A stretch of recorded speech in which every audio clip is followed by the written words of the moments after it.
Throughout the entire day, there has been extensive discussion about a potential agreement to end the conflict between Iran and the United States, with many reports suggesting that both sides have become significantly closer and that the atmosphere appears generally positive, while only a few unresolved and sensitive matters still require further negotiation. These remaining issues are described as secondary topics, such as the nuclear agreement, the broader nuclear file, and the matter of the Strait of Hormuz. At the same time, there has been little discussion regarding Iranian weapons, ballistic capabilities, or the nature of the Iranian government itself. So the question becomes, what exactly are the parties negotiating about? Many of the reports seem inconsistent, presenting dramatic headlines followed by lengthy commentary, only to conclude in the final lines that no substantial progress has yet been achieved regarding either the nuclear issue or the Strait of Hormuz. The current discussion appears focused on the possibility of extending a ceasefire for 60 days, gradually reopening the Strait of Hormuz, progressively releasing frozen Iranian assets, and slowly easing sanctions on Iran, alongside a commitment by all sides to continue discussions concerning the nuclear program at a later stage. In other words, the commitment being discussed is merely a commitment to hold future talks rather than a finalized agreement itself. This interpretation was reflected in reporting by the Financial Times, which stated that the parties are committed to continuing discussions. The situation has therefore become increasingly confusing and unusual.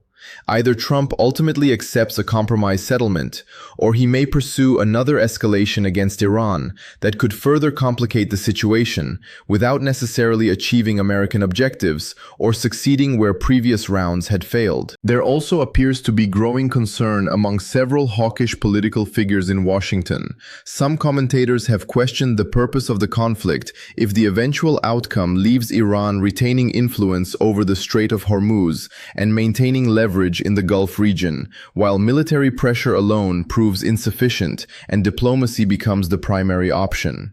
According to this line of analysis, such a result could strengthen Iran's regional standing and create a new strategic reality in the Middle East.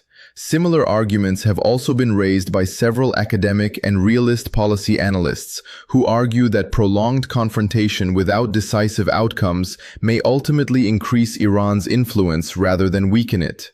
They suggest that if a large-scale conflict fails to force Iran into submission, then Tehran may emerge with greater leverage across the Gulf region and global energy routes. As a result, Trump is viewed as facing limited options. Reports discussed by several media outlets, including the Washington Times and Axios, suggest that a deal could emerge within 24 hours. Critics of the negotiations describe such an arrangement as a major concession because it would reportedly avoid dismantling Iran's nuclear program, avoid seizing enriched uranium, avoid disarming Iran, and avoid pursuing regime change, while simultaneously allowing sanctions relief and the release of frozen funds.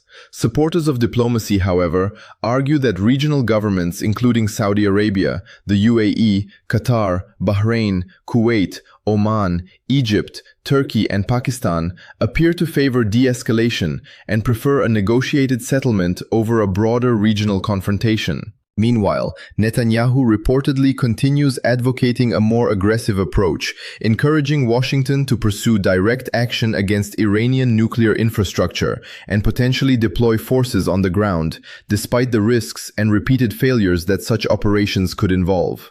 Comparisons have even been drawn to historical wartime leaders and strategies, reflecting how some figures continue to frame the confrontation through the lens of large-scale 20th-century conflicts.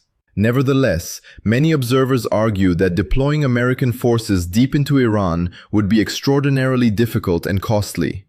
Despite ongoing discussions about military options, there remains a strong possibility that any additional strike on Iran would mainly serve symbolic purposes, while further exposing the absence of a clear strategic outcome. The military options reportedly being discussed within the American administration and referenced by the New York Times also appear highly limited and somewhat unclear.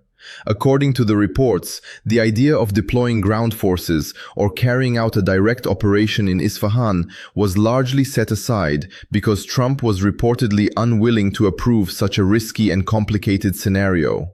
Other proposals focused on targeting missile sites, missile storage facilities, and launch bases that had already been struck before, essentially repeating previous operations without introducing anything strategically new.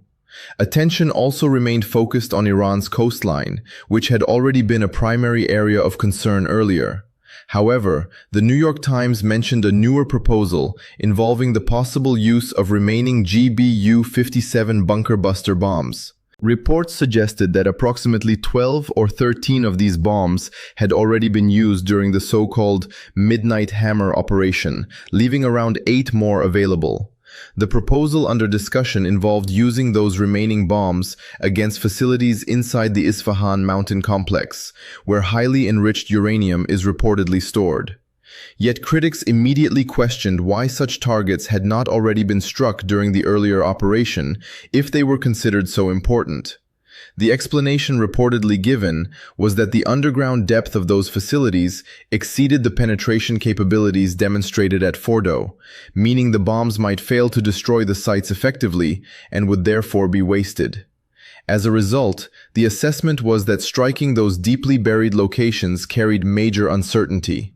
According to this interpretation, the only possible value of such a strike would be symbolic, potentially damaging parts of Iran's nuclear stockpile without guaranteeing its complete destruction. However, such an operation would also create a political contradiction. If Washington later claimed the facilities had already been destroyed, Tehran could respond by arguing that there was no remaining nuclear material to negotiate over in future talks. Critics therefore describe the scenario as strategically confusing, a strike designed mainly to create an appearance of action rather than achieve a decisive result. Other proposed military measures reportedly included targeting energy infrastructure and oil facilities before quickly withdrawing again. In this view, most of the military options being discussed revolve around limited strikes followed by disengagement, rather than any sustainable strategic outcome. At the same time, broader concerns remain regarding the Strait of Hormuz. Some American voices argued that the United States itself does not rely heavily on the strait compared to Europe or Asian economies, while others warned that allowing Iran to expand its influence there would effectively give Tehran leverage over a vital global energy route with few practical alternatives. Analysts increasingly discuss the danger of Iranian influence over roughly 20% of global energy transit, especially if Tehran gains greater political leverage in the Gulf region after the conflict. Iranian representatives at the United Nations have also reportedly argued that Gulf states which assisted military operations should bear part of the responsibility for the consequences of the war. Critics of the overall strategy describe the situation as a growing strategic setback for the United States, arguing that Washington entered the confrontation without securing clear long-term gains. Some hawkish American commentators now openly question what exactly was achieved if Iran ultimately emerges with greater regional influence. Others argue that destroying Iran outright would be impossible without escalating toward catastrophic levels of conflict. The more extreme rhetoric coming from certain political figures has therefore been interpreted by observers as evidence of frustration and strategic exhaustion rather than confidence. According to this broader interpretation, Trump effectively faces only two remaining choices: either accept a negotiated arrangement largely shaped by Iranian conditions after ending the war and withdrawing, or conduct another limited strike before disengaging again without fundamentally changing the strategic balance. Critics argue that neither option produces a decisive American victory. They also suggest that continuing the conflict could further weaken domestic political support inside the United States, where polling and public attention appear increasingly unfavorable toward another prolonged Middle Eastern confrontation. Some analysts even believe that if the conflict is ultimately viewed as unsuccessful, responsibility may increasingly shift toward Netanyahu and the political factions that strongly pushed for escalation in the first place.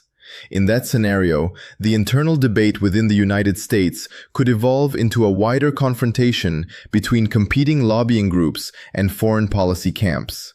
Meanwhile, Trump may attempt to redirect political attention toward other international issues, such as Cuba or Greenland, in order to shift the narrative away from difficulties in the Middle East. Critics claim that many official statements now appear designed more to manage media perception and political pressure than to reflect genuine strategic success. From this perspective, the current situation leaves Trump with extremely limited room for maneuver. Either agree to postponing major disputes after ending the conflict and withdraw without securing major concessions, or launch another symbolic strike before leaving the broader regional balance largely unchanged. Many analysts consider this a potentially serious long-term strategic setback for both the United States and Israel, because it could reinforce the belief in Washington that there is no effective military solution against Iran.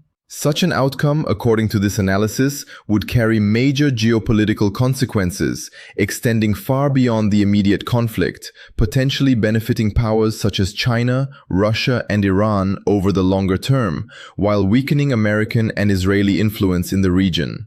Thank you for watching. Please like the video and subscribe to the channel to support its growth. See you next time.